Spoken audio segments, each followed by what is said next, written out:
Et je vais essayer de vous livrer un secret. Normalement, il marche à peu près pour tout le monde. Notez, prenez des photos et surtout vivez-le le secret, quoi. Alors en fait, moi je sortais de ma phase rebelle, je coupe les cheveux, je rentre dans l'industrie lourde, je deviens manager, ingénieur maintenance, blablabla, blablabla. Je m'éclate, je suis toujours rebelle. Je pense que je fais chier mes managers parce que je suis toujours rebelle, même si j'ai coupé les cheveux. Puis après, je fais une thérapie. Je me dis, tiens, pourquoi pas? Et je pousse la porte. La thérapie, souvent, on la fait sur le symptôme. On n'y va pas quand tout va bien. Enfin, c'est très rare, hein. L'enfant sorcier, quoi. Et donc, je tape à la porte d'une thérapeute. Et je ne sais pas ce qu'elle fait, je ne sais pas quel courant, je ne sais même pas ce que c'est que la psychanalyse. Et il y a quelque chose qui se passe avec cette femme, une femme particulière. Et du coup, me voilà embarqué, non pas pour 5 jours, mais pour 5 ans. Une aventure incroyable. Et je reviens à chaque fois. Et je m'aperçois pourquoi je me confie autant à cette femme. Il y a quelque chose qui se passe. Après, je découvrirai plus tard que c'est le transfert. Et puis on s'aperçoit que c'est une analyse lacanienne.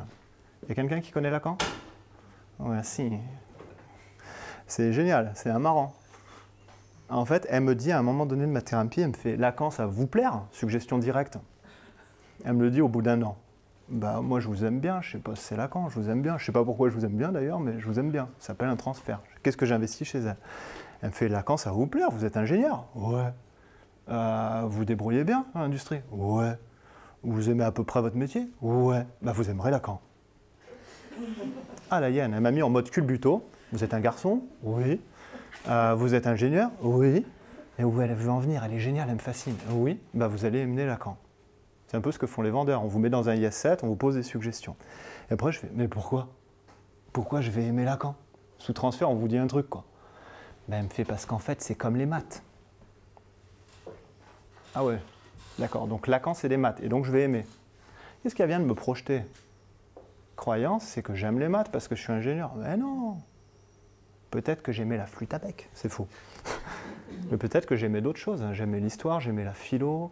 Peut-être qu'il y a eu des choix forcés ou pas, mais franchement, les maths pour les maths, c'était pas mon truc.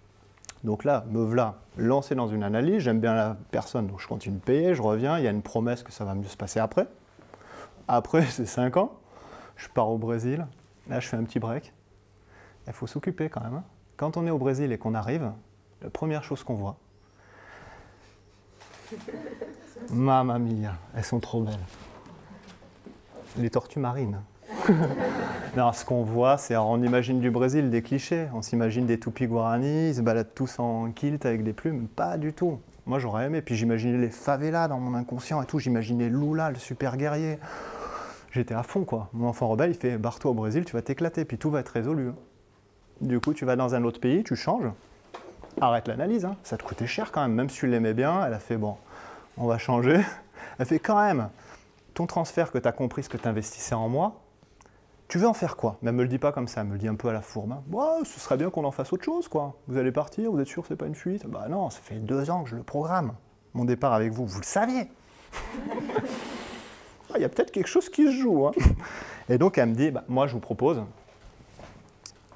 que vous fassiez autre chose du transfert, vous en êtes là. Et là, généralement, chez les lacaniens, pour ceux qui le savent, si on fait un transfert à l'analyse, on décide de devenir analyste. Alors là, c'est une révélation dans ma vie, je me fais, elle est sympa, je pars, de but en blanc, une petite suggestion au passage, ben je vais devenir analyste. Puis je commence à étudier la psychanalyse, les maths, quoi. On comprend pas tout, puis ça brasse, puis c'est vachement rationnel, quoi. Hein. Et puis il y a les brésiliennes, enfin il y a les tortues, il y a le surf, il y a tout, il faut s'occuper, quoi. Hein. Donc on peut pas trop faire. Mais du coup, en fait, je fuis la blessure pendant un temps, je l'oublie, quoi. Mais ce qui est con, c'est que la blessure, quand elle n'est pas vraiment traitée, encore un petit peu faite, elle vous rattrape. Un peu ce que disait Elisa dans la dimension clinique, ça peut jouer sur des années. Hein. Ouais, c'est résolu, tranquille, c'est plus pour moi.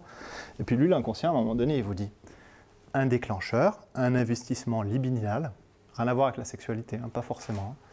Vous avez investi quelqu'un, un objet, diraient les analystes lacaniens, un objet, et vous avez mis quelque chose de votre désir. Mais quoi? Et on repart sur le divan et patati patata. Bah, ce coup-ci, je vais choisir un homme. On va changer. Papa, maman, quoi. Et du coup, je reste un petit peu. Puis là, je commence à regarder, je fais, c'est l'heure du surf. Et à chaque fois, pardon, je ne dirai pas le nom, mais comme ça, il se reconnaîtra en portugais. Il me frustrait, il me foutait les boules. Hein. Oh là là! 20 minutes la séance, 100 reais, putain, t'imagines toutes les caipirinhas qu'on peut boire? Le surf et tout, les planches de surf que j'ai misées là-dedans. J'ai investi du temps, de l'argent, tout ça. Donc je continue et à chaque fois que je sens que j'abroche le truc que j'ai envie de dire, até a próxima vez. Bon, déjà, dis-le en français, parce que ça commence à m'énerver le portugais. À la prochaine fois. Et ça fait pareil, je suis toujours aussi frustré. Et je repars dans ce fameux ascenseur où il se passe des trucs magiques. Quand on a la frustration, c'est là en fait, généralement, il y a le symptôme ou quelque chose qui se déclenche, la magie de l'ascenseur. Et là, dans l'ascenseur, une révélation. Victoria qui arrive, elle me dit, vous êtes aussi avec l'analyste? Vous en avez pas marre, vous? Je fais, bah, je sais pas, Victoria, ça fait combien de temps que vous pratiquez cet analyste? Des années. Ça veut dire quoi, des années? Bah, elle me dit... Et puis après, elle me montre ses orteils. Et puis elle me fait au moins 12. Ah ouais, vous faisiez plus jeune quand même. Et je fais, ça vous a aidé? Elle me fait, ouais, j'y vais bien, il est sympa, franchement, il est cool, quoi. Puis j'ai décidé, moi aussi, de devenir analyste. Oula, je fais, oula, elle aussi, elle veut devenir analyste? C'était pas moi qui étais fait pour être analyste? Puis du coup, bah, on commence à analyser, à changer. Et en même temps, je me dis, bah, je vais commencer à lire d'autres trucs, quoi. Genre Jung. Super, hein? Frankl. Grave. Je vous invite à lire Viktor Frankl. Le gars, il a vécu dans les camps de concentration, il a réussi à survivre et il a trouvé du sens et il a réussi à pardonner. Viktor Frankl, la logothérapie. Puis après le coaching, la kinésio, l'hypnose, les thérapies brèves. Et puis on travaille tout le temps sur ses blessures. Et à un moment donné, je tombe sur un livre très particulier. Celui d'Elisa. Et j'ouvre ce livre, comme ça, une synchronicité, dirait Jung. Le livre était là, fait pour moi, il m'attendait, à la Fnac. Et là, je vois un moine. Mais pas un moine que je connaissais, hein. Moi, c'était chaussé au moine, la tonsure. Et je me disais, non, là, je vois un moine bouddhiste. Et je lis Plaidoyer pour le bonheur. Je dis, oh, ça a l'air intéressant quand même. Ça fait un moment donné que je le cherche. Je l'ai trouvé, les caipirinhas, le surf, la capoeira. Je me suis éclaté, mais ce n'était pas suffisant. Il y avait toujours un esprit d'insatisfaction, quoi. Mon désir était insatiable, comme la plupart des désirs, hein, au passage. Et donc je le lis, je fais, waouh, il a l'air vraiment heureux ce bonhomme. Puis je me dis, attends, on peut te bananer. Ça fait 5 ans que tu penses qu'il y a une promesse. Va voir le bonhomme. Je prends tous mes RTT, tous mes congés, tout ce que je peux faire, je prends un vol sec. Et tout se passe mal en apparence. Mais là-bas, ils disent que c'est karma, quoi. Tu l'as mérité, il y a un truc qui s'est passé, tu cumules. Et là, à un moment donné, je fais, bah, je ne le rencontre pas, je voulais lui dire merci, ça ne se rencontre pas tout de suite, mais je voulais voir si c'était congruent. Ce qu'il écrit, est-ce que c'est vrai, ce qu'il ressent? Du coup, ça ne se fait pas sur l'instant. Après, je vois que c'est vraiment quelqu'un de congruent, qui le vit, qui le porte. Et c'est un moine quand même très actif. Mais du coup, je me décide, puisque ça n'a pas marché, puisque je ne l'ai pas rencontré, je prends une moto. Ça me rappelle ma jeunesse. Royal Enfield, petit casque, sécurité. Et puis on part dans les grandes plaines, les grands alpages, et là, un blizzard inconsidérable, tempête de neige. Mais moi, ni une ni deux, je suis Marseillais, j'en rajoute la tornade, l'œil du cyclone, je continue, je regarde, je sens du sable, je sens tout ce qu'il pourrait y avoir, le froid glacial, et à un moment donné, tout s'arrête, calme. Et là, qu'est-ce que je vois? Les portes d'une forteresse. J'en ai des frissons rien que d'en parler. Devant cette forteresse, j'entends des cloches tibétaines. J'entends des trompettes tibétaines que je n'avais jamais entendues. Je pensais que c'était un animal. Et puis j'entends cling, cling, cling. Ils ouvrent les portes. Et là, on me fait, ben, on va vous accueillir, c'est une tempête de neige à l'extérieur. Et là, on me fait, vous voulez savoir le secret du bonheur? Vous voulez savoir le secret du bonheur? Bah, moi, je dis oui. On me pose une question, je dis oui. Et là, il y a Sanguier qui m'approche, le petit moine. Il m'offre un thé au beurre de yak. Évitez. Ça n'a rien à voir avec les caipirinhas. Un goût très différent, mais local. Donc, je le bois pour faire plaisir. Ma petite voix de fait plaisir qui s'exprime. Je verse discrètement. Et là, on me présente au grand sage des neiges. Le grand sage des neiges n'est pas grand par la taille, mais par son charisme. Il est assis en posture du lotus. Voilà, vous imaginez. Il est calé comme ça, et il fait un truc que je ne comprends pas. Et en fait, il va vous recevoir. Et puis j'attends des heures. Là, je me fais, putain, il me rappelle mon analyste, là. Je me sens un petit peu, j'ai les boules, je vais reprendre la moto. Il fait, non, attends-le, ça vaut le coup. Et là, je me rapproche de lui. il s'abaisse, ce qui est étonnant, hein, parce qu'on m'a dit que c'était le grand sel, il s'abaisse devant moi, il me fait Tachidele. Moi je dis Tachidele, je comprends pas trop. Et puis on répond, il y a un traducteur, parce que je parlais un petit peu anglais là. Et je viens juste pour une question rapide. Après j'ai ma moto, j'ai le blizzard, je suis un Marseillais, j'ai tous mes potes, les chevalons, je leur fais le truc, les New Rock. Je voudrais juste savoir le secret du bonheur. Et là en fait, vous savez ce qu'il me fait? Il commence déjà par me sourire. Comment je me sens quand il me sourit? Il faut imaginer un pétillant, bienveillant, juste beau, quoi. Pff, tout l'âme du monde, quoi. J'adore, quoi. Facebook, quoi. Dès que je vois une photo, je fais... Et donc là, je suis comme un gamin, je régresse, j'attends le secret du bonheur, et vous savez ce qu'il me dit? Rien à voir avec « Je suis ton père », c'est un autre film, et il me fait « Tout ça, c'est en toi ». Il me fait « On cherche tous le bonheur, on cherche tous à éviter la souffrance ». Et là, j'entends tout ce que j'avais lu en neurosciences. Le cerveau, soit il cherche du plaisir, soit il cherche à éviter la souffrance. Et je fais « Waouh ». Et pourtant, il avait l'air un petit peu l'ascète, quoi. Il fait « Non, on cherche tous le bonheur, on cherche tous à éviter la souffrance. Toi, moi, peu importe la culture. » Et il me dit, déjà le premier secret, il me fait « Si tu ne peux pas faire le bien, au moins évite de faire du mal. » Je l'intègre comme suggestion, ça n'a pas l'air trop con, je me fais « Ouais ». Et après, il me fait « Tu veux un secret en plus ?» Bah là, je dis oui. Vous savez ce qu'il me dit? Essayez d'imaginer. Là, on est là vraiment dans un truc très intime. Hein. Le monde s'arrête, le temps s'arrête, le blizzard s'arrête. Je regarde par la vitre un arc-en-ciel. Je fais, ouh, il y a quelque chose qui se passe. Et là, il me dit, le bonheur, tu peux le vivre. Le bonheur, c'est maintenant. Et là, je vois tous les livres que j'avais lus en psycho, l'enfant intérieur, tout ça. Je fais, oh putain, mais c'est un psychologue. Et là, je projette tout. Hein. Et il me fait, tu peux le vivre, c'est maintenant, quoi. C'est dans le présent. Qu'est-ce qu'il est en train de me dire? C'est que c'est une partie enfant. Puis après, il continue, il fait... Alors, il ne dit pas, moi, je suis en accord avec mes valeurs, donc je me sens bien. Mais il fait, quand tu as trouvé du sens, tu peux y consacrer toute ton existence. Puis je pars avec tout ça, tous ces ingrédients, démerde-toi. Et là, je me remets mon petit casque, je remets les trucs, et là, le blizzard est éteint. Là, je me dis, c'est passé quand même quelque chose de magnifique, de magique. L'agitation intérieure, et je redescends. Je rencontre le fameux moine, je m'aperçois qu'il est congruent, que ce qu'il a écrit, ça a l'air vrai, il le vit vraiment, il est plutôt sociable, il ne se cache pas dans une caverne.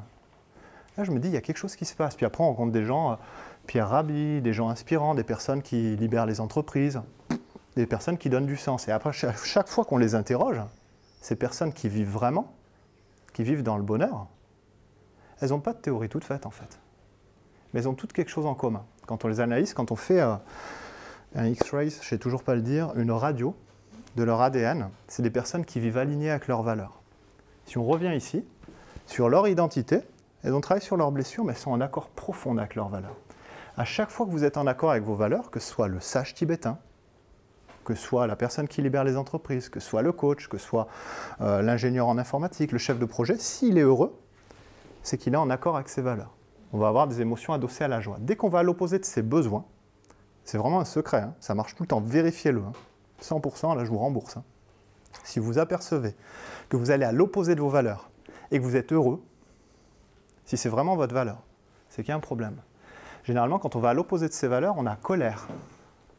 Je me sens, j'ai les boules. Frustré. Mon analyste, je t'aime. Non, non, non, je suis frustré, je suis dans la colère, j'ai les boules. Puis après, il y a courroucé, haineux. Et puis là, on lâche le chacal, quoi. Hein. Puis après, vous avez la peur. Si j'ai besoin de sécurité, oula, je ne connais pas tous ces gens. Je me sens terrorisé. Film de Stephen King. Film d'horreur, hein. Stephen King, c'est gentil. Et puis après, vous auriez la tristesse. Quand il y a un besoin qui n'est pas satisfait, ça peut être la tristesse. Par contre, quand on va satisfaire ses besoins et ses valeurs profondes, on donne du sens. C'est ça, en fait, qu'a fait Frankl. En ayant vécu les camps et l'atrocité, il arrive quand même à pardonner, à donner du sens. Balèze. Les valeurs, l'existence. Donc ce que je vous propose, c'est de prendre votre post-it, ou sinon je vous en redonne. Et je vais vous poser quelques questions. Là, c'est vraiment cadeau, et vérifiez-le. Et si la recette ne marche pas, parce qu'elle est vraiment individuelle, contactez-moi, service après-vente. Faites passer. Hop. Et on est dans les temps, à peu près. Je peux ? Alors, rappelez-vous le sage des neiges. À votre avis, le sage des neiges, une de ses valeurs, c'est quoi? Le sage des neiges, celui que j'ai rencontré là, en haut de l'Himalaya. Qu'est-ce que c'est ces valeurs qu'on pourrait imaginer? Vous imaginez un petit papy, tout souriant, tout posé, calme, en train de marmonner. Après, il m'a dit, c'est des mantras. Après, il m'a dit, ce que tu vois, c'est des drapeaux à prière. On les pose parce que dans notre croyance, on se dit que tout est interconnecté. Et en fait, on se dit que ça peut faire du bien au monde. C'est que des prières d'aspiration pour le monde. Puis après, ça se dégrade. On appelle ça des lungta. Et puis ça va même dans ton pays. Hein. Tu viens d'où d'ailleurs? Italie. Donc les personnes sont dans l'hypnose, elles vivent le truc. Hein. Je viens d'Italie, d'accord? Ils me le demandaient à moi. Je venais de France. Donc prends les bonnes suggestions du maître des neiges, du sage. Et donc ça pourrait être quoi, à votre avis? Ce que vous imaginez d'un moine tibétain? Altruisme, bienveillance. Hein? La compassion, encore une valeur d'amour, bienveillance, compassion, altruisme. Non-jugement. Alors non-jugement, ça va avec la tolérance aussi. Voilà. Donc l'opposé voilà, du jugement. Hein? Il est attentif. Il est attentif, il est présent. Il a l'air de kiffer cette relation, mais il kiffait aussi la personne d'avant. Et puis il a l'air vraiment en harmonie avec tout le monde, quoi. Il est vraiment en paix. Hein. Moi, ça me fait waouh. Oh, la paix. Et puis si on imagine par exemple un Pierre Rabhi, si vous le connaissez, pourquoi il se bat? Oh, je vous le fais un peu petit, il ne paye pas 2000, c'est une force intérieure, il est incroyable. Mais là, je parle de mes valeurs quand je dis il est incroyable. J'émets des jugements positifs à leur égard, à leur endroit, comme me dirait une prof de français que je reçois en thérapie. À leur endroit, ça veut dire quoi? Ben, du coup, j'émets des jugements positifs. Je vous parle de ma carte du monde, je vous parle de mon identité, de mes valeurs. J'aime bien parce que ça me ressemble. Pierre Rabhi, qu'est-ce qu'il a comme valeur? Ça peut être universalisme. Les convictions, ça va quand on suit ses valeurs et quand on force le trait un peu. Mais ce serait quoi? Universalisme, ouais. Ben, on fait partie d'un écosystème, il faut le protéger, quoi.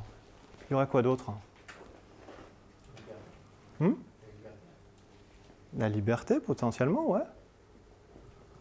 Lisez un de ses livres. Hein. Regardez, essayez de trouver. Après, regardez aussi, par exemple, si on prend quelqu'un qui protège l'environnement aussi, ce serait par exemple Paul Watson, enfant rebelle. On peut lire, il y a sa biographie, donc on arrive à voir ses blessures, à les comprendre. Mais qu'est-ce qu'il décide de faire, lui? La Greenpeace, ça ne suffit pas. Bah, il monte en fait son mouvement, il prend un bateau, et pour défendre les baleines, donc une cause, enfin moi je suis génial, mais je suis un peu enfant rebelle. Mais c'est pas bien ce qu'il fait, on n'a pas le droit. Il prend déjà, il l'appelle son bateau. Là, tous mes amis de l'enfance avec les t-shirts qu'on ne comprend pas, il l'appelle le Gojira. Nous on est comme des dingues, on n'a plus de cheveux mais on fait ça. Donc déjà c'est quelqu'un de bien, dans notre référentiel. Puis c'est un rebelle, il l'appelle Gojira, son bateau, un petit bateau des mers un peu puissant. Et puis il se dit, je vais quand même mettre un éperon à l'avant, un éperon à l'arrière et sur les côtés. Et puis quand je vais faire mon créneau en mer, dans les eaux internationales, quand il y a un baleinier, pouf, on fera le constat après, et il coule. Et du coup, ce qu'on lui dit, c'est « Ah non, c'est pas bien, faut pas faire ça. » Et lui, quand il répond, c'est en fait, il n'y a jamais une baleine qui s'est plaint, en fait, hein, de ce que je fais. C'est juste génial. Il change de perspective. C'est plutôt quelque chose, ouais, on est interdépendant, quoi. Il est peut-être bougé par la colère, mais c'est une colère constructive, au service d'eux, en accord avec ses valeurs. Peut-être, il n'y a que lui qui sait dire, hein, mais après, il y a quand même une bio qui pourrait permettre de voir. Alors, première question, pour avoir vos valeurs, qui c'est vos mentors? Et prenez un petit temps pour vous. Qui c'est les personnes qui vous inspirent? Moi, je vous ai dit Mathieu Ricard, je vous ai dit Pierre Rabhi, Paul Watson, il y en a plein, Mandela, Gandhi, Milton Erickson, Viktor Frankl. Lisez pas tous les livres maintenant. Hein. Après, vous allez vous former. Ou pas. Alors, notez un petit peu vos mentors. Qui c'est qu'il y aurait? Regardez, et regardez ce qu'ils représentent surtout. Faites l'exercice. Hein. Puis quand vous avez fini, je vais vous poser une deuxième question. Mais prenez 7 minutes. Enfin, 7 minutes, donc 1 minute. Prenez 1 minute pour écrire vos mentors. Et regardez ce qui vient. Qu'est-ce qu'il représente? Par exemple, pour moi, Mandela serait la liberté. Il pourrait y avoir aussi une capacité, un talent de courage, de détermination, de persévérance, quoi. Gandhi, universalisme. On fédère toutes les castes, on fait une petite révolution pacifique, la classe, bienveillante, et ça marche. Regardez ceux qui vous inspirent. Deuxième question, on imagine. C'est juste une illusion. Vous avez 1 an à vivre. Qu'est-ce que vous faites? Et regardez ce qui vient. Quand je coach des entrepreneurs, ou quand je coach des personnes dans l'entreprise, les entrepreneurs, c'est un peu différent, je vais en parler après. Et que la personne me dit « Ah, s'il y avait 1 an, j'arrête mon boulot ». Qu'est-ce que ça veut dire? S'il n'y avait qu'1 an, on réduit la dimension existentielle, donc c'est maintenant, hein. Bah, j'arrête le boulot, je me consacre à ma famille, je passe du temps avec mes enfants. Bah, elle vient de nous dire famille, quoi, partage. Donc quand on réduit, on compresse le temps, il sort l'essentiel. Quand on dit à un entrepreneur, et là j'en ai eu un, il est génial. Quand je dis il est génial, je dis il me ressemble. Jugement de valeur, positif, hein, mais jugement de valeur quand même. Et il dit bah, Bertrand, elle est con ta question. Attends, elle est con ma question, elle est hyper puissante. D'ailleurs c'est une question puissante, on l'appelle comme ça. Il me dit ben non, moi je ne change rien, je suis heureux comme je suis.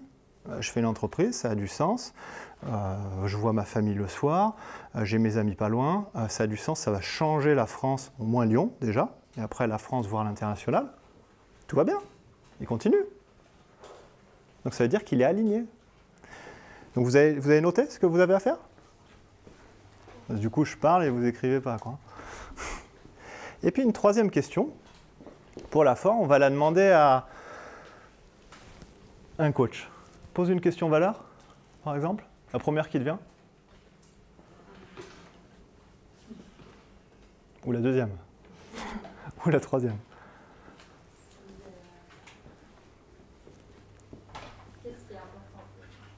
Qu'est-ce qui est important pour vous?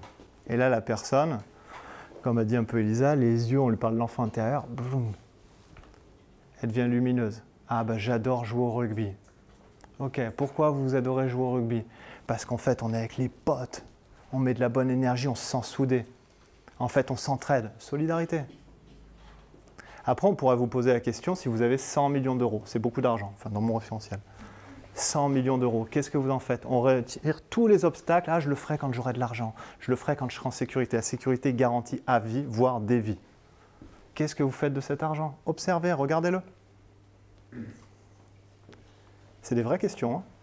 Ceux qui ne l'ont pas encore entendu, je ne veux pas vous poser la suggestion, mais vous risquez d'en rêver la nuit. Il vaut mieux bosser là, hein, et être heureux demain. Alors, quand les personnes l'ont vraiment intégré, ce qui est marrant, souvent elles me disent « Bertrand, c'est fantastique, c'est que c'est du sur-mesure ce bonheur. » Quand on est en accord avec ses valeurs, on a des émotions joie. Donc si je construis un projet ou ma vie avec des actions autour de ces valeurs, je suis heureux. Mais le sage des neiges, il ne l'a pas dit comme ça. Mais il a dit « On cherche tous le bonheur et éviter la souffrance. » Quand on comprend ça, bah, ce qui vient naturellement, c'est une profonde compassion. Et la plupart, dans mon référentiel, des super bons ou bonnes thérapeutes, c'est des gens qui accompagnent à partir de leurs blessures, qui l'ont sublimé et qui sont dans une profonde compassion au sens accueil. Si on n'arrive pas à accueillir l'autre, qu'on juge ou qu'on ramène à soi, c'est compliqué. Donc là, je suis heureux par exemple de partager avec Elisa. Parce que selon moi, dans mon filtre, elle le vit. Donc regardez un petit peu ça, travaillez, méditez cette nuit à partir de ça, rêvez surtout, vivez vos rêves et kiffez votre life.